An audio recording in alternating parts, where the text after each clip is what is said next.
How does an abandoned gas station in a small town turn into a hidden treasure?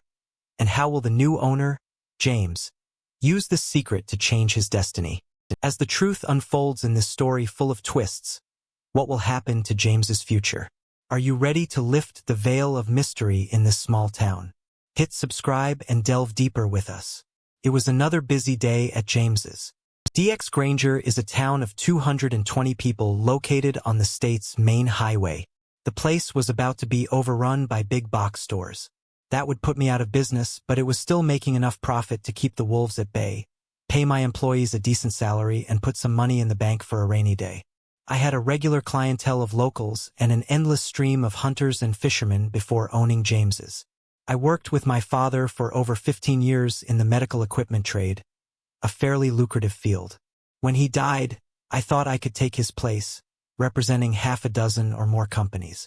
In their collective wisdom, I wasn't old enough at 32 to know what I was doing, despite having done the lion's share of sales for the last 7 or 8 years. My father always said just follow the money, deal were being made behind closed doors, that I could have spent a lot of money challenging since my mother and siblings were gone. I decided to hell with them and sold everything that could be sold, including my parents' house, my apartment, and the building my father built for work over 30 years ago. I didn't leave with little money, but I wasn't poor either, as my parents' office building and house were in prestigious areas of the city. I sold my house at market value and saved a few pieces of old furniture that I wanted. 3 generations of antique china passed down to my mother. From her mother, I auctioned off the rest, including their 2-year-old Cadillac. Considering I could buy a 7x2 dual-axle enclosed trailer for a little more than double what it would cost to rent, I decided to buy the trailer and hit the road. 7 hours later, I turned onto an old logging road that led to our hunting lodge west of Redridge, a town of about 900 people.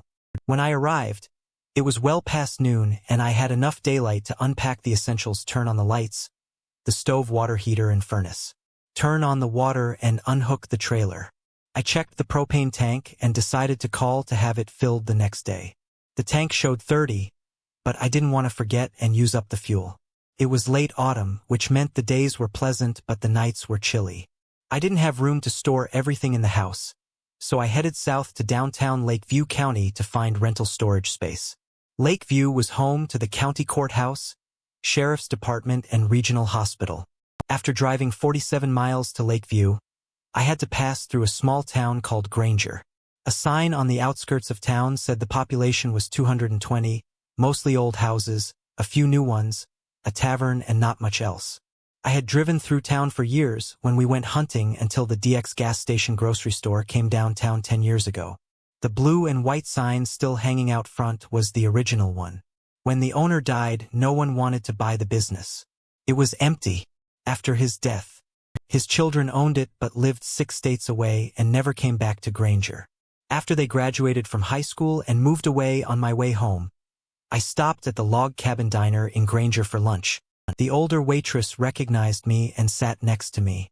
During our conversation, I asked about the old station. She told me the kids owned it and had nothing to do with it, but couldn't seem to sell it. She had the impression it was overpriced.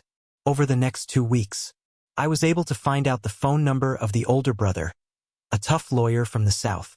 He didn't want to go north, so I told him I'd go south. A day and a half later, I was sitting in his office drinking coffee and chatting.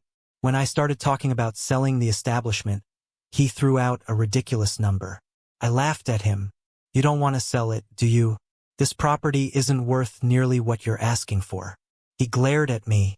"No one has the money to buy this dump anyway, so who cares? He'll continue to write it off as a loss every year." I leaned forward. "How much would you sell this for if you could get cash? No fuss, no checking, nothing but a title search and a receipt once the search is complete." I think he thought I was blowing smoke up his 5th place because he laughed in my face. "I guess you're gonna try and tell me you have that kind of money."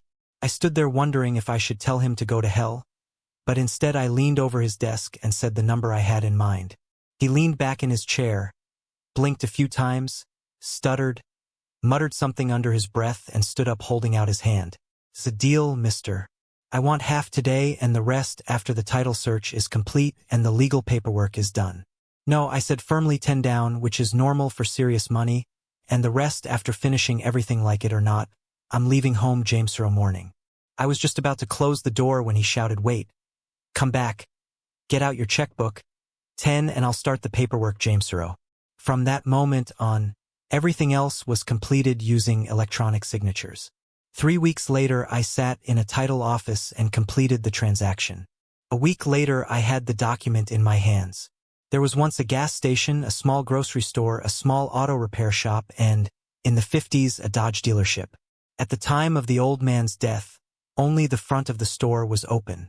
No one had been in the back of the business for ages. At closing, I was presented with a set of over a dozen keys. The title company didn't know what they were for, and I damn near threw them away but decided against it. I was walking around the place figuring out what was trash and what could be salvaged when I came across a heavy metal door with the largest padlock I had ever seen. Heading to the truck to get a set of keys.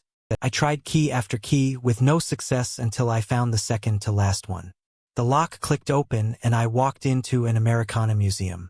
There were gas pumps from the 50s and 60s, an old Dodge pickup truck, what looked like a Model T and blocks hidden in a dark back corner, a dozen or more balls for the top parts of old petrol pumps, and then in the small room at the back, the most exciting find, 2 visible glass pumps in good condition, one with a Texaco top, the other with a Phillips 66 top.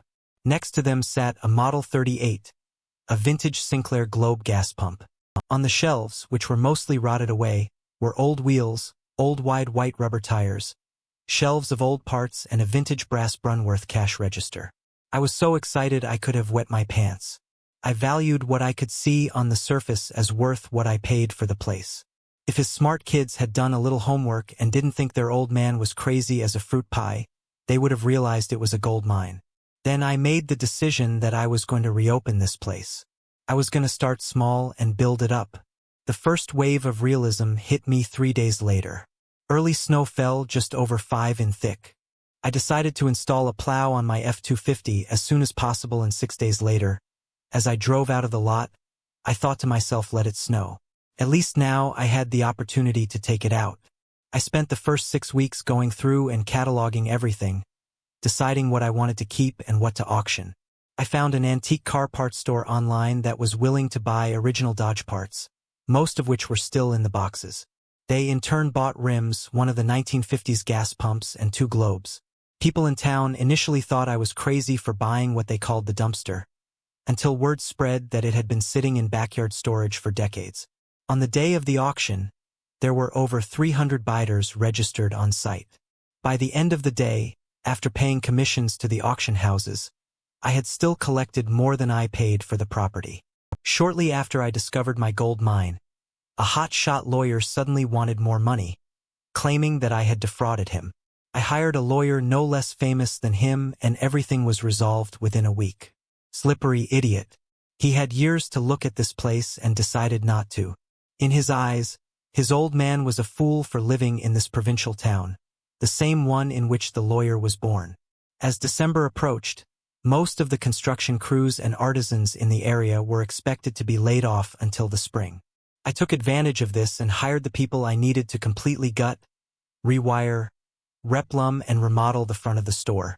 In the process, I had a small apartment built behind the office large enough to fit a bed, shower, small kitchenette, and sitting area. I could stop sleeping in the cottage and spend my days in the shop. As soon as it opened again, the old man had switched to fiberglass tanks 2 years before he died, so I didn't have to replace them. I installed new digital mile gas pumps and covered them with a canopy with a completely new interior and the latest technology regarding pumps. I opened the store on the 15th of March selling gasoline and some groceries, bread, milk, feminine products, cereal, chips, mostly general merchandise. I was waiting for a cold beer license and was told I should have it by May. For many years since the old man died, the common thinking was that Lakeview was 30-odd miles away and Reedridge was a little less than 20 in the other direction. No one would want to stay in Granger. They were wrong with locals, diesel-hungry, logging trucks, and countless hunters. I had no problem keeping the doors open. I opened at 6:00 and closed at 9:00. I did everything myself by the 6th week. I realized that I would need help to keep up with everything, so I put a sign on the door that said part-time help wanted and left it at that. The lady, who had filled up several times and bought milk several times, asked if I was still hiring after paying for her fuel. I nodded yes. My name is Lucy. I worked here until Al died. Everyone knew him as Harry. Anyway, I worked for him for 5 years. I'm only 54 and have a lot of energy left in me, but I'm tired of commuting to Lakeview. I think you might be interested in this. She was not difficult to look at by any stretch of the imagination. Her face looked middle-aged, but it was still fashionably made up just enough to highlight without looking tacky. I figured she was 50-70s and probably 145 pounds with a narrow waist, along with that soft slope to the hips. That comes with being a mommy. I thought she had a nice fifth place that looked firm in her casual jeans, average breasts, maybe a B or C to match the rest of her body. Yes, I could work with this every day. I grabbed on to her offer, like a chicken on a June bug. When can you start, Lucy? She smiled and winked. I'll be here Jamesboro at 6:00 to help open. But don't you have to give notice where you work? No, I told them to do it today. He thought he could touch and do whatever he wanted. Some girls put up with it to keep their jobs. I told them to take a leap. True to her word, I heard a faint knock at 5:45 the next morning. Having Lucy on hand to help with inventory cleaning and register management allowed me to stay on top of inventory and paperwork. Since Lucy finished work at 6 every day, I still closed at 9:00, which exhausted me. One morning Lucy asked if I could hire someone to do closing so I could come to my house at a decent hour. Your wife can't be happy when you're here 15 hours a day. James, I don't have a wife. I've had a few long-term relationships, but my previous job wasn't condominium conducive to family life. I'm still single, not that I wouldn't mind having a wife, but then who needs a 32-year-old guy as a groom for newlyweds? What did you mean about closing? My 21-year-old grandson goes to Junction Technical School until 2:00, comes home around 3:00 and is looking for a part-time job, but wants to stay close to home. What would you think about teaching him? He's honest and smart, wears his hat like you're supposed to. His fifth place isn't sticking out of his sagging pants and he'll be there on time. Did I mention has 6 OT plus? Not a lot of people mess with him. Hiring Michael was one of the best moves I made. I was able to leave the main floor for 5 to 6 days most days and didn't have to work every weekend. With my beer license in hand, I set up a row of beer and cold drink cases along the wall. I opened up the rest of the front section and installed a cappuccino machine, 3 digital coffee machines, and a wider range of products. I had no desire to compete with the local diner. I spoke with the owner and she saw no reason why my selling Cuz James-sized pizzas would affect her loyal following. By midsummer, it was time to implement the next stage of the James's DX project, a small kitchen with enough space for pizza preparation, as well as a built-in refrigerator and freezer. I could now store small amounts of fresh produce, cheeses, bacon, and simple items like this, and add extra containers for pop and juices. Lucy and I were pseudo in love with each other, flirting and making bold statements to each other. There was an intimate tension between us that couldn't be denied. On Friday morning, everything came to a boil. The early crowd came and went. The other 2 employees were busy in their stations and I was on my knees stocking items behind the counter next to the cash register. When I stood up, I found myself face to face with Lucy, who had just approached. Our faces were only 3 in apart, looking into each other's eyes. It was obvious to both that there was something more going on than flirtatious play. We quickly moved away from each other, looking a little embarrassed over the next week. We tried to avoid each other, feeling awkward, trying to be nonchalant. In fact, we were a bundle of nerves when we had to work together on Friday afternoon. I talked about a trip to Lakeview. The next morning, Lucy immediately asked if she could come with me. When I stared at her, she said loud enough for only me to hear, "I will behave myself." This was followed by a passionate wink. I spoke no louder than she did. "What if I don't want you to behave, Lucy?" She smiled, patted my chest, and said, "Then I won't." She turned and left as she was finishing. I called out from the office, "I'll pick you up at 8:00. We can go to the diner for breakfast before we leave town." Breakfast was quick and simple: scrambled eggs, toast, bacon, and coffee. On the way into town, she did most of the talking, and it seemed more like nervous chatter than anything else we did. Our shopping bought everything we needed, went to lunch at a Mexican restaurant. She liked and headed home. Our conversation on the way home was more substantive. Lucy talked mainly about her ex-husband. He was a truck driver who was also a Don Juan. She said it took her years to figure it out, and when she did, she took every penny she could get from him. When I dropped her off at the house, I helped carry her bags and commented on how something smelled delicious. I made a beef, carrot, and potato roast in the slow cooker before you picked me up this morning. I can imagine how it was so tender that it literally melted in your mouth. Why don't you have dinner with me, James? I'm tired of eating alone. Say at 5:00. I nodded and left after unloading my junk. I wondered if I should change my clothes and look a little more presentable. When I went out to dinner, deciding that would be a good idea. I showered, shaved, changed into nicer casual clothes and went to Lucy. She must have had the same idea. Her hair was freshly styled. She didn't wear makeup during the day, but she did. Then she was wearing a bright red cotton dress with yellow flowers and sandals, as good as Lucy looked on the outside. I found myself wondering what if anything might be underneath that dress. I helped her clean the kitchen and wash the dishes before we moved to the couch in the living room. By this point, the tension of passion between us was almost palpable. There was no denying that we were both thinking the same thing. It was Lucy who took the bull by the horns and broke the ice. Okay, James, you want to be a gentleman and not pushy, but it's obvious that we both want the same thing. We're horny and we want to make love without commitment or consequences. I'm not looking for a relationship holding hands or telling everything to the world that we're in bed together. No pats on the fifth place at work. No secret glances. No whispers in the hallway. No secret flowers delivered from a fan and the like. I'm a 54-year-old woman with needs. You're a 32-year-old man with needs. I don't have diseases and I'm damn sure I can't get pregnant. Why don't we stop beating around the bush and please each other? I was curious, are we going to kiss or just have sex? Straight to the point, I like this, James. I like kissing, but you don't have to. I think it adds intimacy. It's all up to you. I pulled her towards me and kissed her gently. Lucy was a good kisser. Soft, full lips merged with mine. Her hand on the back of my head pressed me to her lips. I lifted her chin. I don't have to kiss, but I like to kiss. I want there to be a certain level of intimacy, not just two animals breeding. I don't need a relationship to respect you, and I certainly don't want you to think we somehow belong together if we slept together.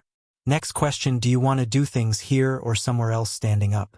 Lucy took my hand and pulled me up in my bed, at least for the first time after that anywhere in the house. And one more thing. When we finish, everything is over between us. No longing, no blues, no despondency. We have fun, and when it's all over, we smile and leave. In 2 weeks or 2 years, the rules will remain the same. Do you agree? I smiled as I pulled her down the hallway. I agree. I took off my shirt when she turned her back to me, unzipping me, pulling the dress off her shoulders and down.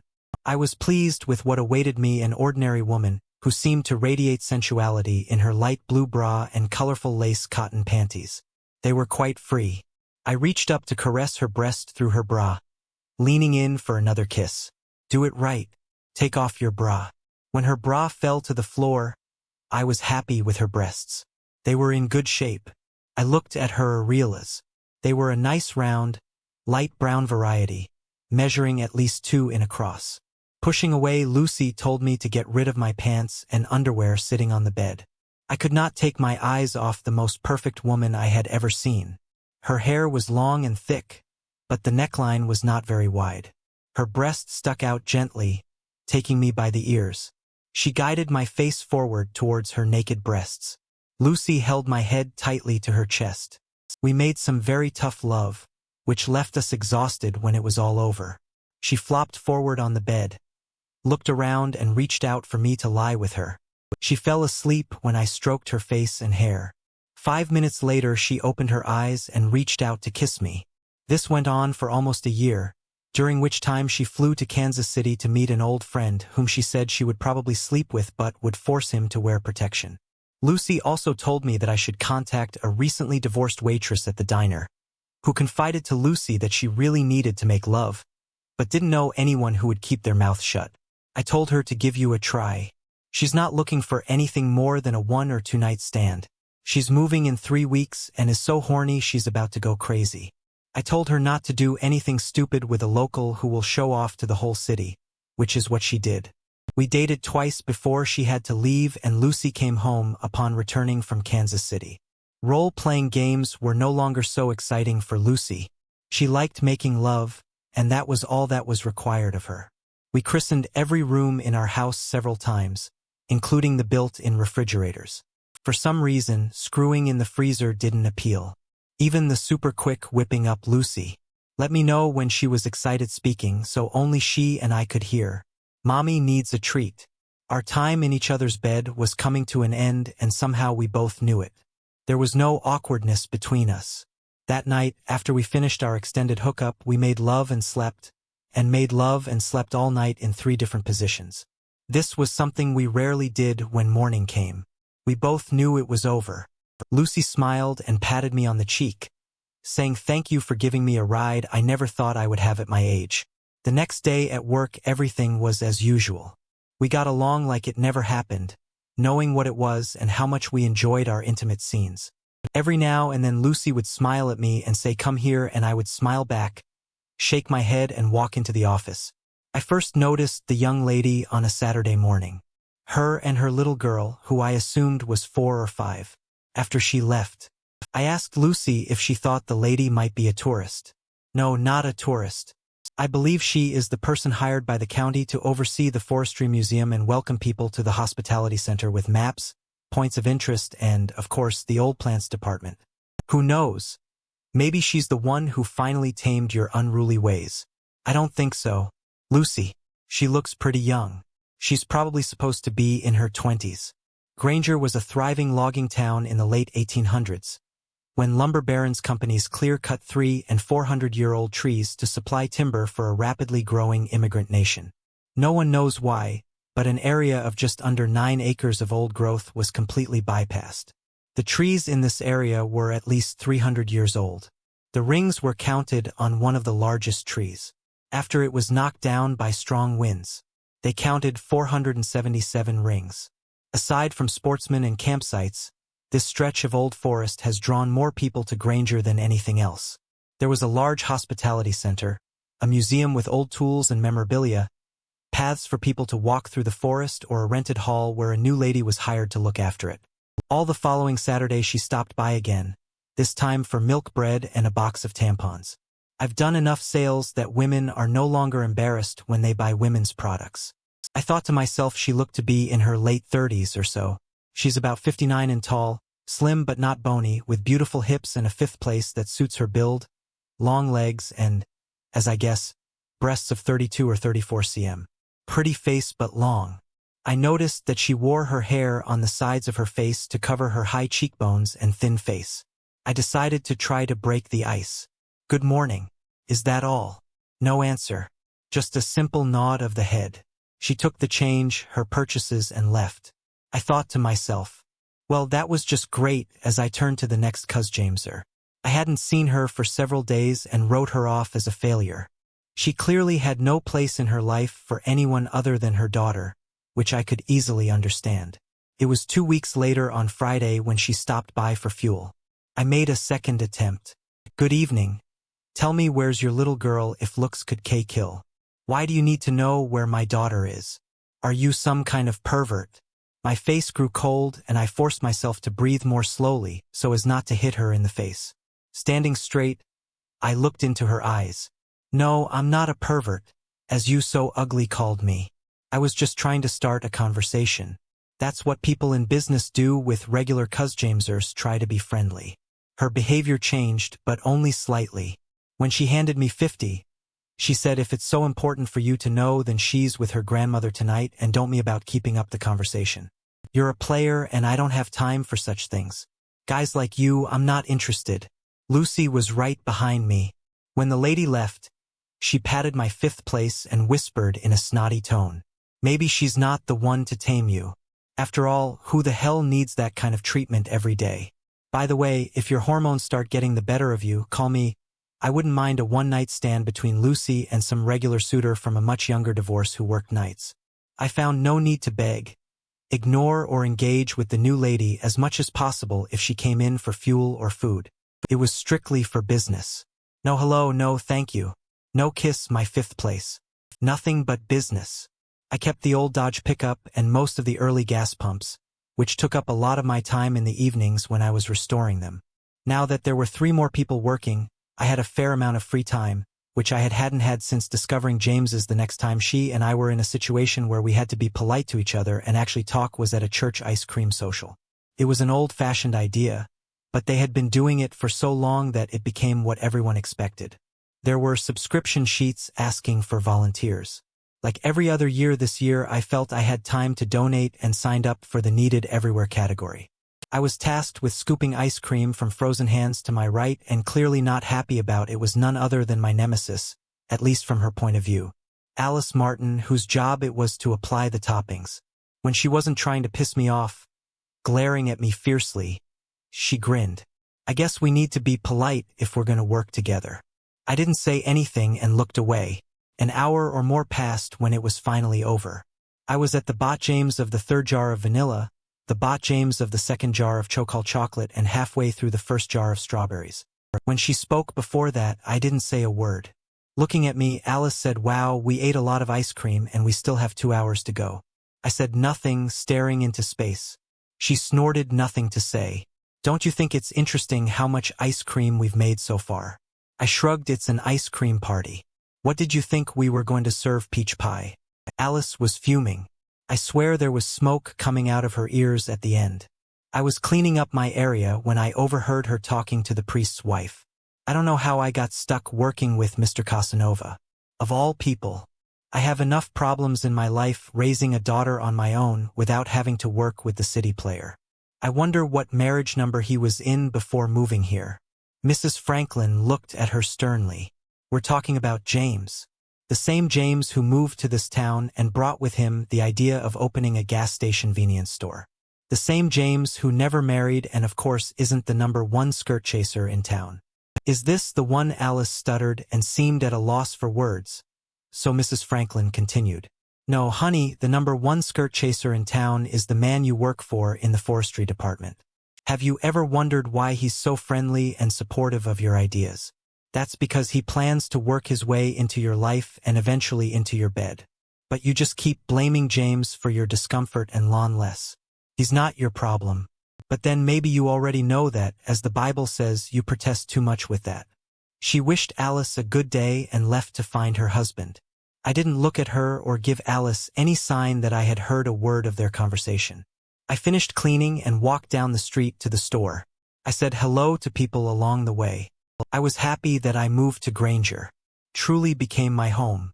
When I pulled into the parking lot, I noticed Alice was gassing up the car while her daughter was playing with the windshield washer scraper, trying to clean the windows. I laughed to myself as I walked through the door. Evelyn, the girl who worked at the pizzeria, was there alone and asked if I could cover the cash register while she peed. When I asked why she was alone, she told me that young Susan had gone home with a James sac ache, which meant she had started her period. When Alice came in, she glared at me. That day we were giving each child a suction cup, so I offered one to her daughter. I was really surprised when she let her take it. She looked at me expecting change. "I think I owe you an apology of sorts. I mistook you for someone else." I nodded yes, that's right. Apology accepted. Her face tensed. "You don't have to be so nasty about it." I didn't back down. "In case you haven't noticed, Miss Martin, this is a two-way street. You've been doing nothing but pissing in my cereal since you first bought gas here most of the time. You're not polite enough to say please, or thank you so, Miss Martin." Who exactly is behaving disgustingly? Looking at the counter, Alice took the change from my hands, stole a glance at me, took her daughter's hand and muttered thank you loud enough for me to clearly hear her, and walked away as she left. I said loud enough for everyone to hear you're welcome. By then Evelyn had returned. "Why are you letting this woman get on your nerves? You two are like third graders fighting at recess. You both need to get over yourselves. Do you need help or am I on my own?" I grabbed her chin with my hand. "Get your sweet soft place back to the pizzeria where you belong." She laughed and slapped my hand. You're incorrigible. You know that I really liked Evelyn. She was in her late 30s, had 3 kids, and her husband drove a logging truck. They were simple, nice people, no hidden agendas, no ulterior motives. You saw who they were, like most residents of the city, ordinary people. There was of course drama, but not of the urban type. It didn't take long to realize that the worst thing about being in a small town was that everyone knew you. But that was also the best thing about being in a small town. Everyone knew you and cared about you. I stayed in Granger long enough to realize the third phase of the business. There was no auto mechanic in as such. He was more of a sledgehammer mechanic. Only the most desperate turned to him for anything. Otherwise, it was one of the large cities nearby. The elevators in the 2 service bays were still working. They just needed to be tested and certified. I bought a decent tire change station and balancer at auction. Then I found a retail tire store in Lakeview that would sell me tires wholesale +5. Wanting to leverage local talent as much as possible, I reached out to an auto mechanic instructor at Lakeview Technical School in search of a top-of-the-class student. Luckily for me, it was a guy who lived 6 miles from Granger. I call him a kid.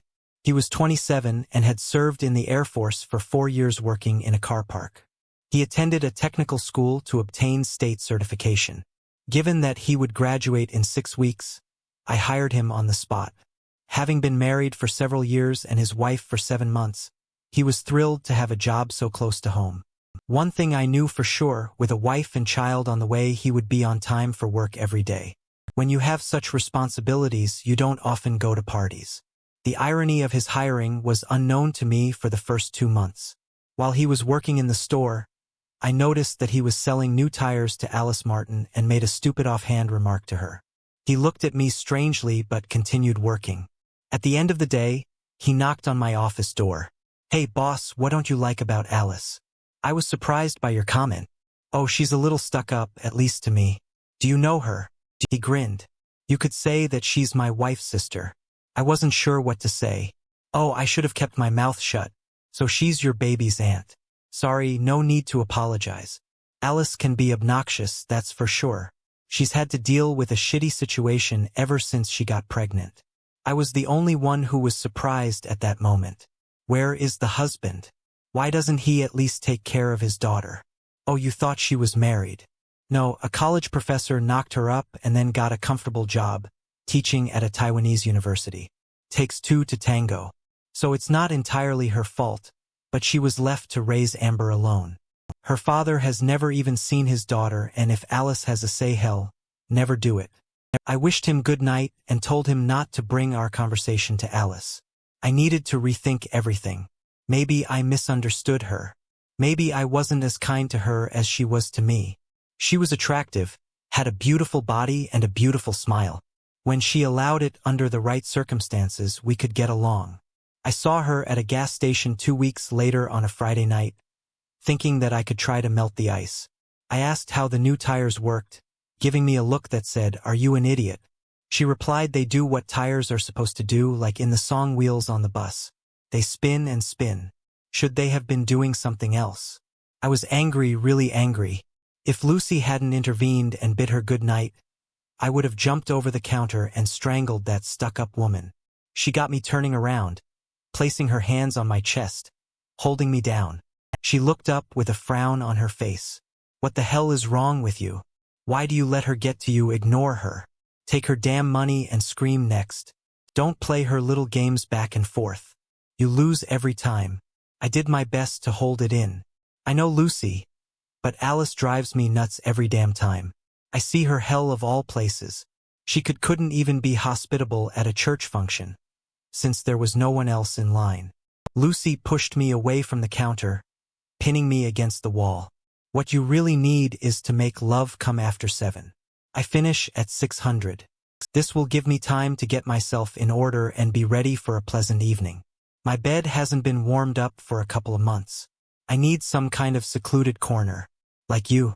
Lucy had used the word mommy many times in the bedroom, but never in public until that moment when Lucy left at 6:00 the night people were there, and I went to my house, showered and changed, then went to her home.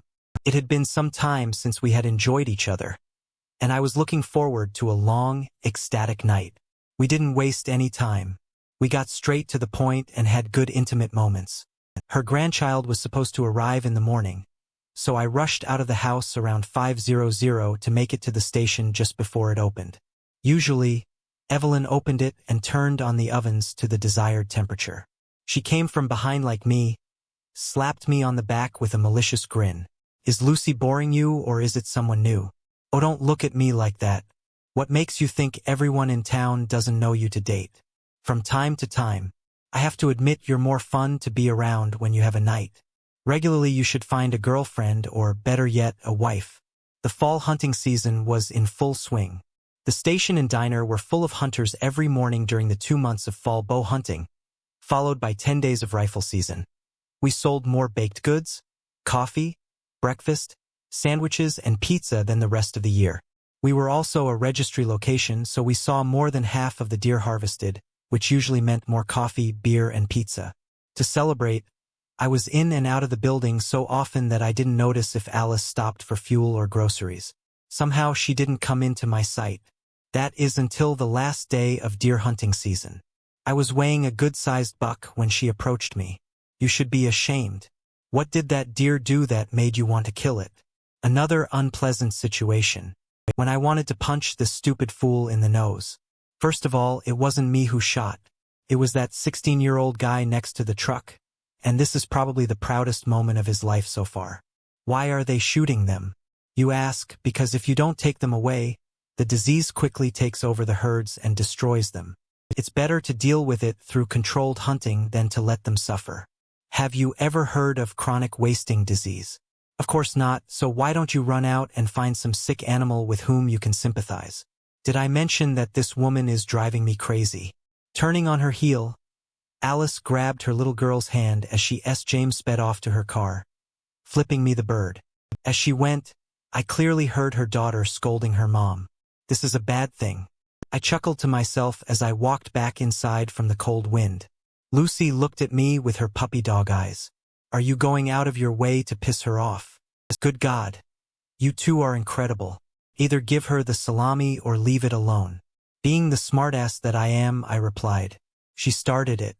Lucy smacked my soft place as I walked by. Not a friendly slap.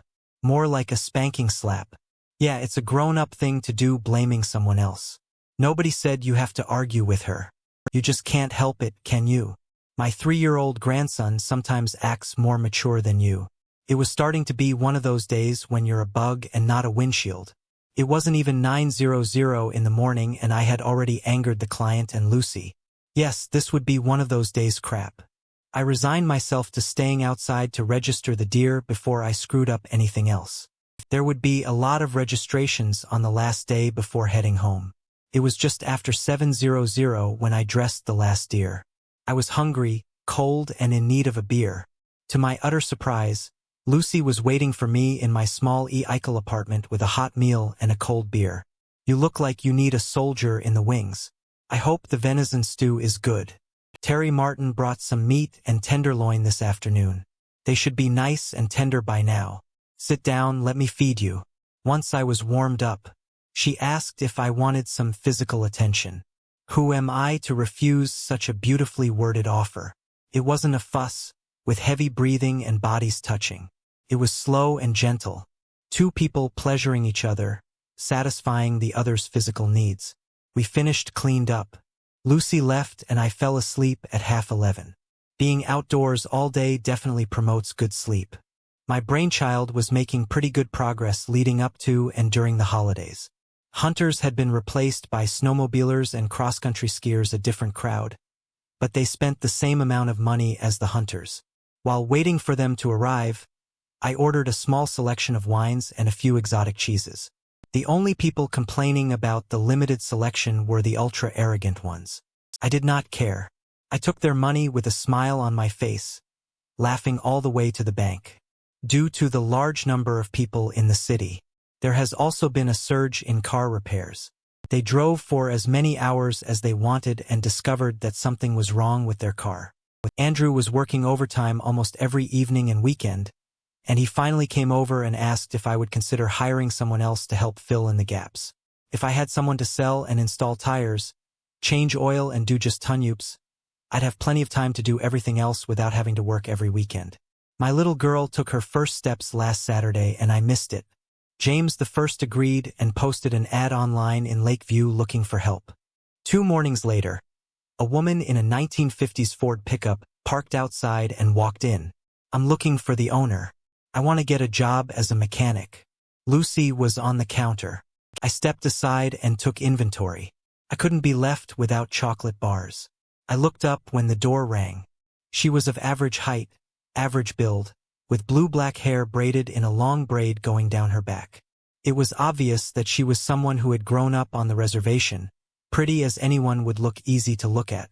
Lucy pointed to me and took care of the next client, holding out my hand to her.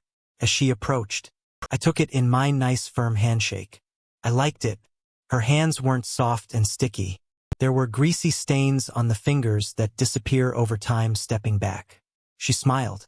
One of her cautious smiles. Good morning. My name is Shining Star. White people call me Star.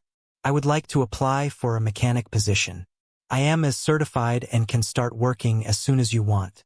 I thought for a second, reached for her hand again and turned it over, studying it carefully. Before letting go, come sit with me. I'll buy you some coffee. One of the pizza girls heard me and asked what kind of coffee she preferred, black or straight. Looking at her, I saw that her forearms were heavily stained with ink, but only because her sleeves were rolled up above the cuff. You say you have a certificate, and I don't doubt it, but what makes you think you want to work in a small store like ours? I've been working at Northland Chevrolet since I left the technical department 6 years ago. I'm not on the reservation and I'm used to opening a place instead of the city. I mostly changed the oil tires, did minor tune-ups and the like. 2 things were against it, so I could do more even though they denied it. I'm a woman and I am from a reservation. They used to call me a SQUA.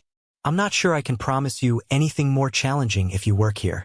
It's a nicer atmosphere than you described and there's some overtime if I hire you. When could you start? Without the slightest hesitation. She answered, Monday. This got me thinking, what about 2 weeks' notice? I won't need it. Friday is my last day. I was tired of the owner's nephew hitting on me and making intimate remarks all the time. So I started carrying a digital voice recorder in my pocket. When I thought I had enough evidence to cut him off myself, I contacted management. They fired not only him but also me, saying that I was toxic and caused a commotion in the store. So if you can clearly see how to hire me, I will come on Monday anytime.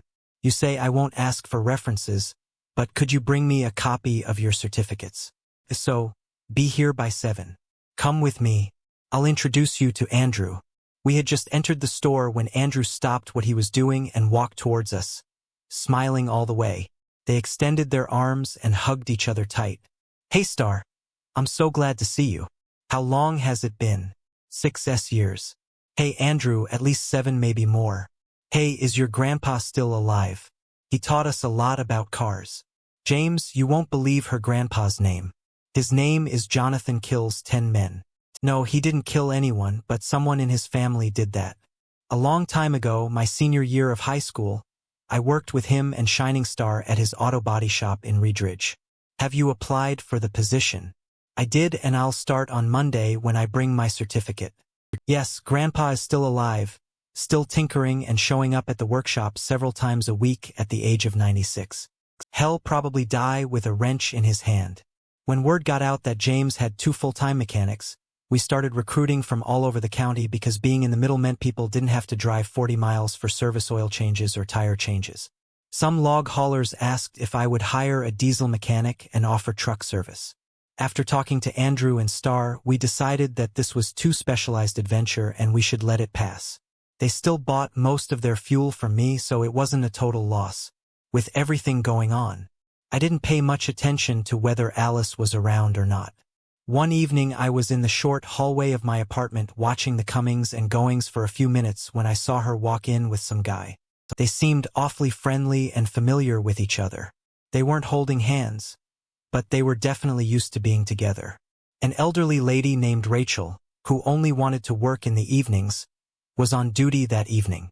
I asked if she knew who this guy was. Oh yeah, I know him. His name is Kevin. I had him in 3rd grade, a snotty, bossy kid. His late father was the president of the old Lakeview Community Bank. Before it closed, the guy thought he owned the city. He went off to college and came back to start a real estate business with a huge loan from his dad's bank. He sold enough real estate to pay off the loan, but he hasn't been doing so well the last 4 or 5 years. I found myself thinking, why would that be? The real estate market seems to be pretty strong right now. Oh, that's right, unless you're just trying to sell recreational properties. Once Kevin paid off the loan, he decided he wasn't going to focus on anything other than luxury properties. He has several shares worth over $1 million.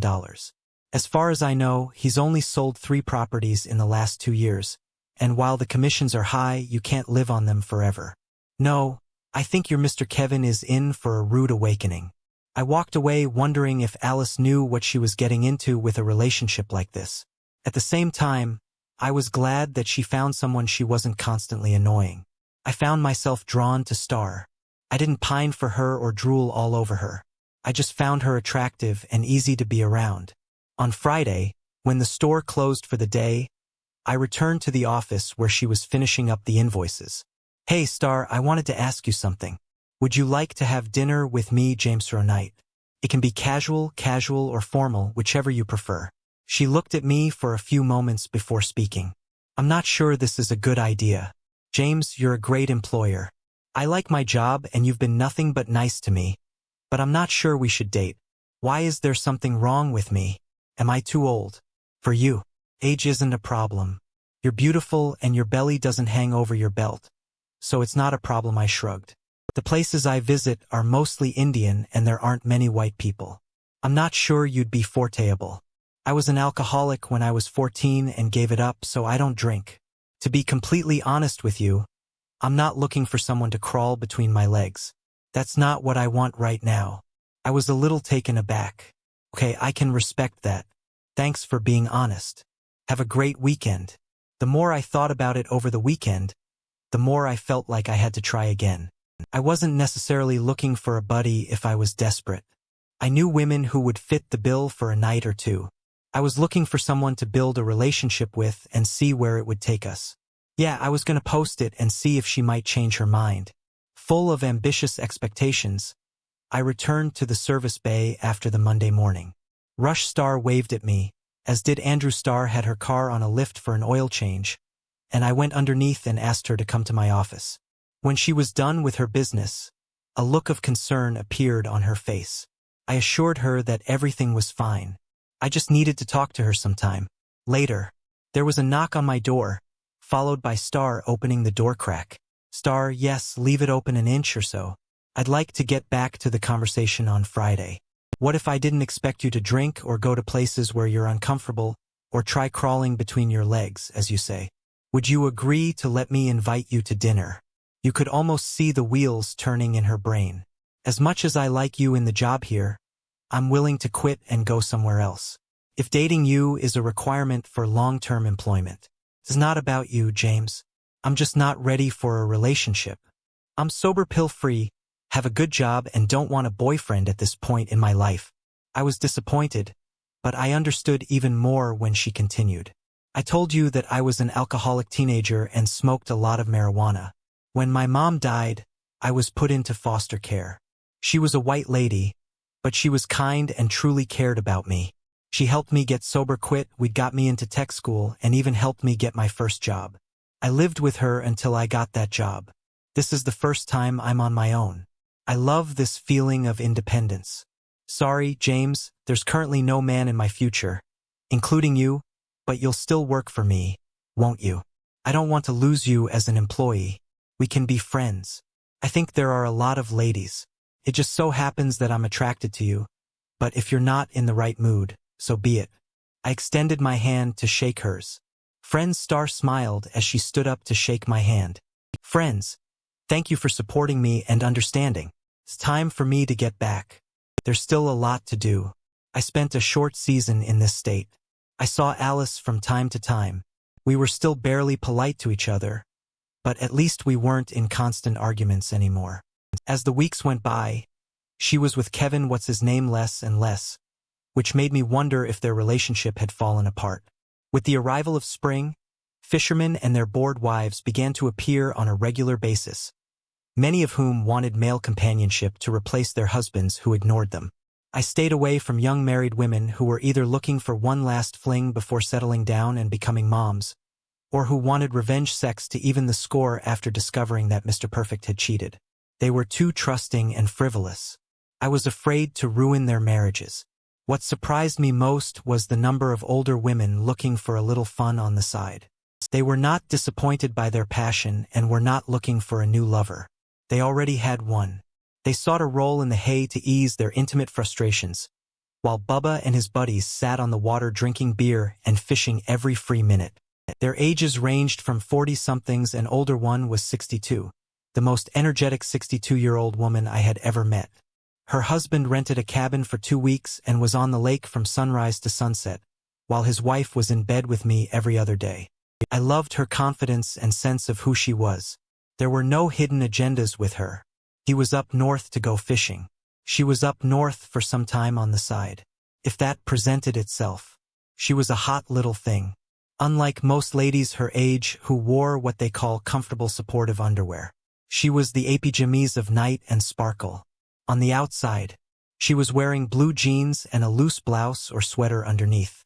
She was take me home and pick me up in every sense of the phrase sometimes. She wore a girdle and stockings. Other days she didn't always thin. Sheer bras that tended to highlight her withered flesh towards the center, creating a lot of cleavage. I thought her breasts would sink and sag as I watched her take off her bra for the first time, to my delight. They sagged but remained protruding. She was as lively in bed as in life itself. I was really sad when she told me they were leaving the next day. It was a great 7-day run, and at the time I was hoping for the same thing next spring. I was at the diner in late June when Alice and her daughter walked in. It was full of people. I indicated with my hand that the 2 chairs opposite were free. She nodded and headed in my direction. As she approached me, I began to wonder why I did this. We had never done anything but disagree, and yet I willingly invited her to sit with me. Alice politely sat down and introduced her daughter Angel. I thought it was weird to name the baby Angel, but later realized it was a pretty common name. When my dish arrived, Lydia, the hostess and our waitress, looked at me strangely, as she was ready to order. Knowing that Alice and I were polar opposites, she was probably worried that we might fight before the food was ready. Her daughter chatted on, as 7-year-olds do, and when she got to the point where she didn't like Mr. Kevin, her mother quickly intervened. "Darling, we don't talk about people. It's rude. But Mom, he treats me badly." I gave Alice a funny look, as if asking what she was talking about. "Kevin isn't very good with kids. Can be difficult at times. We get along wonderfully when it's just him and me. It'll take a while, but things will work out." I wasn't looking for a fight, but I needed to say something. My mother often said that the way a man treats his child is ultimately the same as how he will treat his wife. Not trying to start a fight, just telling you what she said. "Thanks, I'll keep that in mind. Oh look, there's a table available. We'll hurry there, have a nice day." As I was leaving, a tall brunette came in. I stepped aside, holding the door for her, and halfway there she stopped and looked at me, not quite sure what to do. I stood there when she spoke. I immediately knew who it was. "Is that you, James Hastings?" I smiled. "Helen Williams, what a coincidence. How are you doing? We should probably stop blocking the doorway. Come have coffee with me." I asked how her husband was doing, why she was up north, how long she planned to stay, all the usual things. While talking to her, I noticed that Alice was looking in her direction while she was eating. It made me wonder why she obviously didn't care about me in any sense. Gerald is not here. In fact, he's not in my life at all. Now he's sharing a cell with Bubba, the god of love. When the young girl he was checking out for sporting reasons told her mother what had happened, it became OB6 that I wasn't the only one. He gave free breast exams too. The consequences were violent. 11 other girls came forward. He ended up going to prison for a very long time. What about his position as a surgeon in the clinic working at the hospital? As a junior sergeant, I found myself in the middle of things. I ended up quitting selling the clinic and cashing out everything we owned. I divorced him and decided to leave. Fortunately, we never had children. Tell me you knew that some of the equipment you sold to the hospital was still there, even after the renovation 2 years ago. The guy who replaced you was a jerk. He completely lost it, reaching out and touching my arm. She asked, what about you? What brings you to this diner? I live here. I own and operate James's DX down the street. Oh my God. I stopped there for gas. I love how you decorated the interior with all the memorabilia. It must have cost a fortune to get all of it's all original. As Alice walked by, I caught her ugly look. I wondered what was wrong. We had barely said 10 polite words to each other since she arrived in Granger over a year ago. To tell you the truth, Helen, they were all in the back of the building. When I bought it, all I did was remove them. The DX sign is original too. I added lights to the post so it would be visible at night. You won't believe how many people want to buy these products at ridiculous prices. An old Coke machine in the back. The guy offered me $2,000. He was admittedly a little drunk, but if I said yes, he would buy it. How long are you planning to stay? Have you rented a cabin at the resort? Lydia returned to her food, and as she placed it on the table, Helen said, "Thank you, Lydia." Now I was completely confused. How do you know Lydia? Because I bought this place last Thursday. I'm the new owner. The name will stay and so will all the people. Just a new owner. Lydia agreed to stay for 6 months, but everyone else wants to stay a long time. I grinned and looked down then up again. I knew Lydia had it on the market, but I didn't know it got any response. Well, we kept it a secret until everything could be sorted out. M43, and I'm tired of being on my feet for 12-hour shifts, not to mention the shift part, which gets boring very quickly. I started working in the ambulance shortly after I'd seen enough sass and blood to last me a lifetime. My grandparents had a place near Reedridge that got me thinking about moving north, and here I am. Keep in mind, I don't know anything about the restaurant business, but Lydia and the others do. He'll learn from them. It was nice to talk and fun to meet an old friend. Helen was a beautiful woman in the 59 in to 510 in range, with long natural brown hair and a slim figure, but not skinny. Overall, she was, as some would say, average. She would never be on the cover of a fashion magazine, but neither would 99 of the rest of humanity. I've always enjoyed talking to her. In the past, as I was about to leave, she stopped me. You were one of the good guys, James. You never hit on any married women, which was not the case with most salespeople. The entire nursing staff spoke of you in a favorable light. Over the next month, we saw each other more often. I ate at the diner more often. Helen showed up at the store to watch TV and hung out with me 2 or 3 nights a week. We were becoming cautiously friendly. Neither of us wanted to be the first to make a move. The chemistry was present, but who would be the first to act on it? After about 2 months, we became quite comfortable and kissed from time to time. I was quite happy with the direction my life was going when, out of the blue, Alice decided to come back into my life. It was like a nagging cough that just wouldn't go away forever. I worked the night shift. There were a few minutes left before closing and a car drove into the fuel pumps. I thought it was no big deal. I closed a few minutes later, but a sale is a sale. The car looked familiar, but I didn't recognize it. That is until a little girl with brown hair got out of the passenger side and looked toward the building. 30 seconds later, her mother came out from the driver's side. My body tensed and my mind prepared for a verbal confrontation. I could have avoided Alice for weeks, and here she was. As if the day hadn't been bad enough for me to have to deal with this woman. It had been an incredibly shitty day.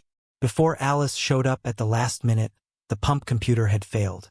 Took over 2 hours to get everything back up and running. Just as we were sorting out this mess, Evelyn told me that one of the pizza ovens had broken down and the repairman wouldn't be able to get to us until the next day. Just when I thought the morning couldn't get any worse. The entire city was left without power for over an hour. They blamed it on a squirrel, but I'm not sure what that has to do with it. Once the substation was back online, power was restored, which meant we had to reset everything. Helen wisely closed the doors to her diner as soon as the power went out and never opened it again. She came to the station after dinner to see how I was doing. I heard her call one of the girls from the pizzeria and tell them to take care of the registers. While I took a short break in my small apartment, we sat and talked. Or should I say it was me who grumbled while Helen listened. She finally raised her hand to stop me. I'm gonna go home for a while, get away from your problems, and be back in time for closing. From then until this point, the rest of the night went smoothly. The last thing I needed was an argument about who knew what was wrong with Alice walking through the door. Hey, she burst into a smile. Hi, how are you? Long time no see, and a lot of other nonsense. I was on guard, and I was ready to verbally express it. I asked about her boyfriend, and she chuckled. Kevin isn't my boyfriend, never has been. We dated for a while, but that's it. I was thinking maybe you and I should go out somewhere soon. I was about to tell her no, thank you. When the door opened, Helen came in. She smiled at me and nodded politely to Alice, who took the change and touched my hand with hers. Instinctively, I pulled away, wondering what the hell was going on. That's when Alice spoke again. Then maybe we can call it a date. I'll call you and tell you what time to pick me up, James night. I sat up straighter. No one was talking about a date. You were the one who mentioned that we should go out. I never responded. You see, Alice, I'm happy with the way my life is, and I don't want any of your drama. Maybe you should go back to Kevin. Her mouth was slightly open. Alice was spitting and sputtering, trying to find what to say. Helen stood next to me and grinned like the cat that ate the canary as she spoke quietly. Good night, Alice, drive carefully. Everyone else left, and it was just Helen and me. I locked the door, turned off the light, and pointed to the door to my apartment. Helen nodded and walked ahead of me. Once inside, she turned around and kissed me as her body pushed into mine. Is this door locked? She asked. Of course, why such a question? Because it's obvious that we both suffer from the same disease. No sense of humor. I'm a big girl. You're a big boy. Neither of us is new, and it's obvious that we feel something for each other. Let's stop circling over the airport and land this plane. In other words, make love to me. I wasted no time in locking the door, turning off the lights in the apartment, so that only the outside light was softly shining through the curtains, taking her into my arms and kissing her as passionately as I could. When I pulled away, Helen grabbed me by the neck from behind, pulling me to her lips, stepping back. She began to unbutton her blouse.